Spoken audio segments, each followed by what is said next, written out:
예수님과 함께하는 5일 마지막 날입니다. 고난주간 특별 아침 기도회로 5일 동안 하게 된 여러분들을 사랑하고 축복합니다. 광고를 미리 드릴 것은 오늘 금요일 성금요일인데 9시에 라이브로 부활 우리가 성금요일 성찬 예식을 하려고 해요. 이미 이제 광고가 나갔는데 홈페이지를 잘 보시면 되겠고, 가정에서 미리 잘 준비를 하셔야지만 함께 은혜를 나눌 수 있을 거라고 생각이 듭니다. 그래서 9시에 전체적으로 잘 준비를 해 주시면 감사하겠습니다. 오늘 순환의 날 5번째 마가복음 15장 16절부터 24절의 말씀인데, 이 말씀도 여러분들이 다시 한번 개인적으로 보셨으면 좋겠습니다.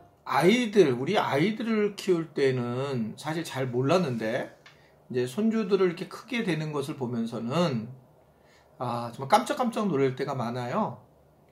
이제 우리 손주가 지금 셋이잖아요. 근데 첫 번째 하라가 제일 많이 하는 게 하비 놀아줘 그러는 거예요. 근데 진짜 참 놀아주기 어려운 게 너무 바빠서 어떻든 목회라는 게 그렇게 여유롭지가 않아서 좀 어려움이 있는데, 또 체력도 좀 어렵고, 근데 어느 날 얘가 보면 너무 커 있는 거예요. 애들이 점점 자라면서 커지는 거예요. 그러니까 우리는 생각이 놀아줘가 계속 있을 거라고 보여지지만 아마 어느 정도 시간이 지나면 오히려 제가 하라야 나 놀아줘 합이랑 이렇게 얘기할 가능성이 굉장히 높습니다.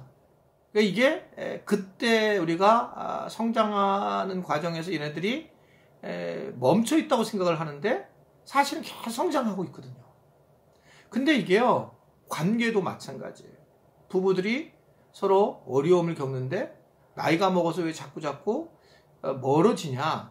옛날에 받았던 상처를 가지고 남아있기 때문에 그런 것들이. 그런데 사실은 그렇게 말한 거를 후회하고 싶죠. 걷어들이고 싶은데도 못 걷어들이면서 서로 그걸 끄집어내지 않으니까, 그러면서 사랑하는 관계가 잘 안 되는 경우가 많이 있습니다. 사실은 성장했는데 성장했다라고 느껴지지 않는 거죠. 그게 이제 신앙생활도 사실은 마찬가지입니다. 신앙생활도 사실은 성장하게 됐는데 우리 자신이 잘 모르는 거예요. 에베소서 4장 13절의 말씀을 보면, 우리가 다 하나님의 아들을 믿는 것과 아는 일에 하나가 되어 온전한 사람을 이루어 그리스도의 장성한 분량이 충만한 데까지 이른다 라고 하면서 점진적으로 성장을 해 나가는 걸 볼 수 있습니다. 제가 참 좋아하는 이야기인데, 그 에릭슨이라고 하는 사람은 이렇게 8단계로 이렇게 진행을 하게 되는데, 마지막이 이제 신자진근 자친생통 이렇게 8단계인데 통합돼 절망으로 간다는 거예요, 나이가 들어서. 그래서 사실은 이게 맞는 것 같습니다. 나이 드신 분들 중에 어떤 분은 정말 멋있게 연세가 드신 분이 계신 반면에 어떤 분들은 정말 절망적인 모습을 보일 때가 많이 있어요. 그런데 우리가 결국 그리스도의 장성한 분량에 이르기까지 매번 성장해 나가는 것이 매우 중요하다라고 하는 걸 볼 수 있습니다. 그리고 현재의 내 모습의 신앙에 대해서, 또 삶에 대해서, 관계에 대해서 그렇게 실망할 필요도 없다. 왜냐하면 오늘 이제 예수님 십자가에 달려 돌아가시는 그 과정 속에서 우리에게 말씀하시는 부분에 대해 마가는 또는 다른 성경의 기자들도 그렇게 표현을 하고 있지만 굉장히 의미 있는 사람을 등장시키면서 뭔가를 이야기하고 있는 걸 볼 수 있어요. 첫 번째, 우리가 이 마가복음 15장 21절의 말씀을 보면, 마침 알렉산더와 루포의 아부인 그 그르네 사람 시몬이 시골에서 와서 지나가는데 저희가 그를 억지로 같이 가게 하여 예수 십자가를 지우고 라고 말씀하고 있습니다. 흥미로운 거는 구레네라고 하는 시골에 있는 사람인데 억지로 이 십자가를 지게 했다라고 그렇게 이야기하고 있습니다.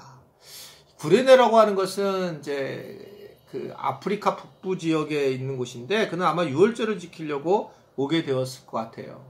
근데 사형수가 십자가를 지고 간다는 소식을 듣고 아마 구경하러 간 것 같은데, 어리버리하니까 거기에는 로마 병정이 등치도 좋고 그러니까 불렀다는 거죠. 그리고 이걸 짊어지고 골고다까지 가라 라고 그렇게 이야기했던 것 같습니다. 로마 군병이 그러니 이게 두려워서 어쩔 수 없이 억지로 십자가를 짊어지고 갔을 텐데, 가면서 그는 예수님의 모습을 보았을 거예요. 그리고 다시 한번 이 사람이 뭘 잘못했지라는 생각을 하게 됐고, 이러한 것을 지면서 이렇게 가고 가는 것이 굉장히 두렵고 떨리는 일이라는 것을 아마 경험을 했지 않았을까라고 생각을 하게 됩니다. 그러면서 그는 나중에 예수님을 알게 되는 모습을 우리는 알게 됩니다.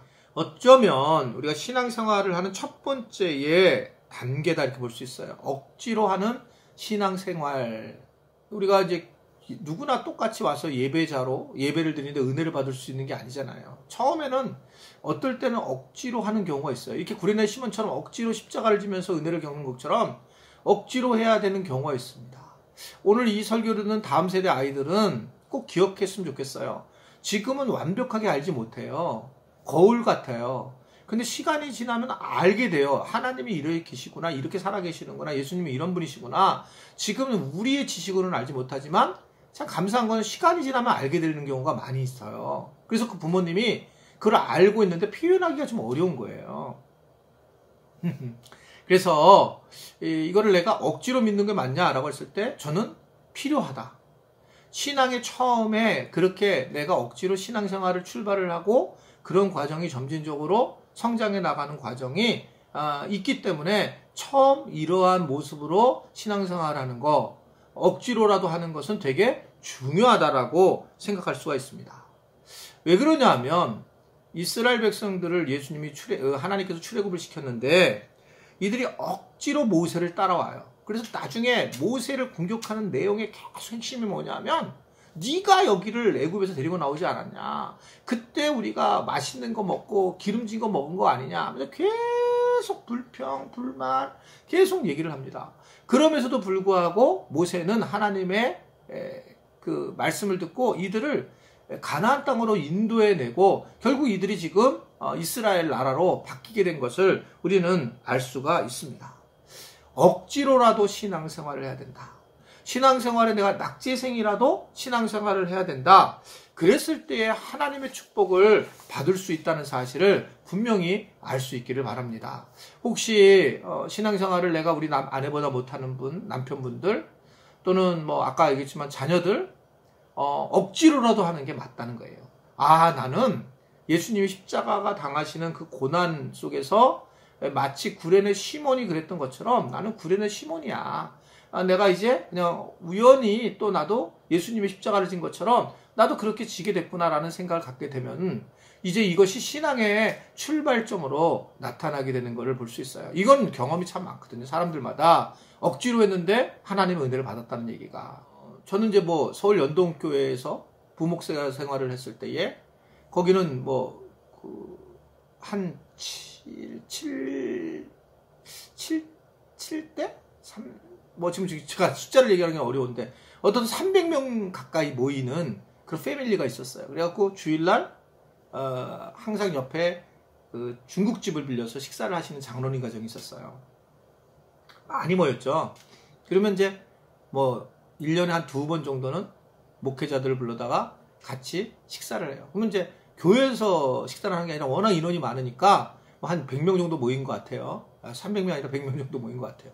근데 그 100명 정도 모인 곳에서 그들이 이제 함께 짜장면이나 그런 걸 먹고 손주들끼리 모여가지고 그런 걸 만나는 거예요.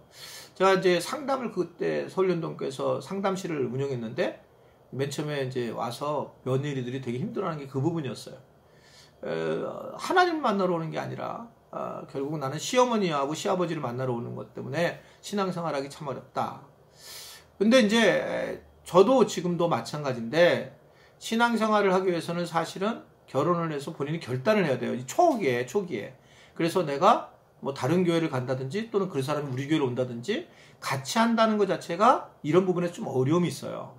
그러나 결론을 얘기를 해보면 그런 분들이 결국 은혜를 받고 억지로 나왔는데 은혜를 받고 지금 서울연동교회에서 보게 되면 거기에 권사님들이 됐고 장로님들이 됐더라고요. 그러니까 물론 이 부분에 대한 미묘한 부분이 있지만 어떻든 내가 처음 신앙이 없을 때 열심을 냈을 때에 결과는 전혀 알 수 없고 구련의 시몬과 같은 그런 은혜를 충분히 겪을 수 있다는 걸 우리에게 주님은 이 마지막 금요일 앞두고 우리에게 전해주고 있는 걸 볼 수 있습니다. 또 하나는 신앙생활이 억지로 하는 신앙생활이 있고, 두 번째는 무서워서 하는 신앙생활의 경우도 있습니다. 그러니까 두려워서 하는 신앙생활. 그러니까 오늘 요새 이렇게 좀 몸이 아프지, 또는 우리 가족들이 어렵지, 기도 생활을 내가 잘 못했구나, 마음이 힘들다, 주일 성수를 잘 못했고, 내가 11조 생활을 하는데 내가 두려운 마음이 드는 거. 그러니까 이런 부분에 대해서 내가 하나님 나를 혼내면 어떡할까라고 하는 것을 가지고 있는데, 이게 잘못된 걸까? 그렇지는 않습니다. 그러니까 하나님을 두려워하고 경외하는 것은 신앙생활의 중요한 부분이다라는 것을 우리에게 말씀을 하고 있거든요. 그래서 두려움을 가지고 내가 뭔가 하나님과 친밀성을 가지는 방향으로 나가는 것이 중요하지, 그것이 자기가 그릇도 안 되는데 같이 하나님은 친하는 게 지키는 걸 중요하고 그렇게 얘기하는 것은 저는 바르다고 보여지지 않아요. 성경이 그렇게 얘기하지 않으니까요. 그러니까 성경은 두려워하는 사람들이 오히려 결국은 하나님을 만나게 되는 것을 볼 수 있어요. 그래서 내가 두려움을 주는 것은, 어떻게 보면 바울은 디모데에게 그런 얘기 하잖아요. 이게 내가 주는 것은, 두려워하는 것은 어떻든 간에 우리 안에 하나님의 마음을 합하도록, 만나도록 우리에게 두려움이 임할 때가 있다는 것을 이야기하잖아요. 그런 것처럼 우리가 어떻든 내 안에 두려움은 하나님께서 우리에게 뭔가 말씀하시고자 하는 것들을 함께하고 있는 것을 우리에게 전해주고 있습니다. 두려움, 하나님이 또 우리에게 신앙생활할 수 있는 또 다른 방식으로 알려주는 거 볼 수 있습니다. 그냥 억지로 하는 신앙이 있고, 두려움을 통해서 하는 신앙생활이 있어요. 그리고 어떻든 예수님 십자가를 달려 돌아가실 때 이 두려움이 있으셨잖아요. 그렇지만 그 두려움을 이겨내시고 십자가에 못 박으시고 우리를 구원하셨잖아요. 예수님이 너무너무 힘들어서 나의 하나님 어찌하여 나를 버리셨나이까 라고 하는 그런 말씀을 하고 있는 것을 볼 수 있습니다. 그 두려워하는 것이 되게 중요한 그런 신앙생활의 모습을 볼 수 있습니다. 그러니까 십자가 사건으로 제자들이 이제 도망을 가잖아요. 십자가 사건 이후에. 그랬을 때 이들이 도망가는 제자들에게 예수님이 나타나요. 그게 엠마오로 가는 두 제자의 이야기인데, 이들이 이제 맨 처음에는 잘 몰라요. 그래서 누가복음 21장 15절 16절에 보면 그들이 서로 이야기하며 문의할 때 예수께서 가까이 이르러 그들과 동행하시나 그들의 눈이 가려져서 그들을 알지 못하더라. 예수님을 모릅니다. 근데 이들이 이제 이 두려움 속에서 예수님을 만났지만 시간이 지나면서 어떻게 됩니까? 31절에 보면 그들이 눈이 밝아져 그인 줄 알아보더니 예수는 그들에게 보이지 아니하시는지라 라고 말씀하고 있어요. 예수님이 누구신지를 우리에게 알려주는 그런 말씀이라, 그것을 보이지 아니하는 그분을 보게 되는 그런 모습으로 나타나게 되는 것을 오늘 우리에게 전해주고 있습니다. 사실은 폰이 올라와가지고 제가 자꾸 신경을 쓰다 보니까 이제 어수선해서 말씀을 전하게 됐는데, 어떻든 두려워하는 신앙생활이 두 번째에 우리가 해야 될 부분이고, 두렵지만 이것을 하는 것은 너무 당연하다. 그러나 가장 중요한 것은 감사로 신앙생활을 하는 것이다라는 겁니다. 늘 우리가 기억해야 될 것은 예수님이 나 때문에 나에게 구원을 허락하셨다는 거, 십자가의 은혜가 있었다는 거, 이걸 깨닫고 예수님이 십자가에 달려 돌아가셨다는 사실을 알고 이거면 충분하다, 복음이면 충분하다라고 살아가는 거. 그래서 어떠한 환경이 와도 그럼에도 불구하고 감사하며 살아가는 것이 신앙생활에서 굉장히 중요하다라고 하는 것을 오늘 우리에게 전해주고 있는 겁니다. 이 십자가의 사건은 우리에게 다 이루어고 끝났다라는 것을 말씀하고 있는 것이고, 그러면서 우리는 이 땅에서 결국은 감사하면서 살아가는 것이 중요하다라는 것을 우리에게 말씀을 하고 있어요. 이제는 이 단계로 가는 거, 이 세 번째 단계로 가는 게 우리 신앙의 모습이에요. 특별히 이렇게 오늘 고난주간 금요일 성금요일 날 맞이해서 예수님의 십자가의 사건을 진심으로 받아들이는 우리 지체들은 이제는 정말 주님이 다 이루신 것을 내가 믿고, 내가 어떤 환경이나 코로나19라는 이런 어떤 두려움 환경이 오더라도 주님만을 바라보면서 살아가겠다라고 하는 그런 마음을 가진다면 결국 우리는 이 땅에서 결국 기뻐하는 삶을 살아갈 수 있다는 것을 오늘 우리에게 전해주고 있습니다.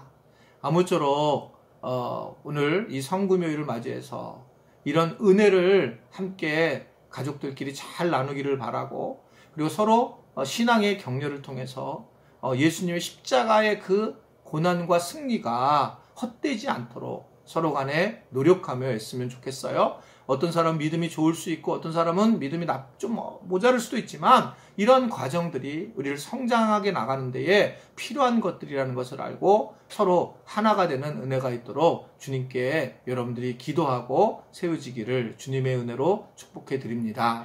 오늘은 성금요일 저녁에 성찬식이 있는 것들을 알고 미리 준비하는 마음을 갖고 우리가 이 성찬식의 은혜, 성령의 은혜 기름 부으심이 함께 달라고, 오늘 우리 가족들이 처음으로 하는 가족끼리 하는 이 성찬식이 하나님의 축복이 임하게 해달라고, 하나님의 만지심과 피 흘리심과 구속하심과 역사하심을 경험할 수 있게 해달라고 우리 다 같이 주여하고 조용하게 기도했으면 좋겠습니다. 주여.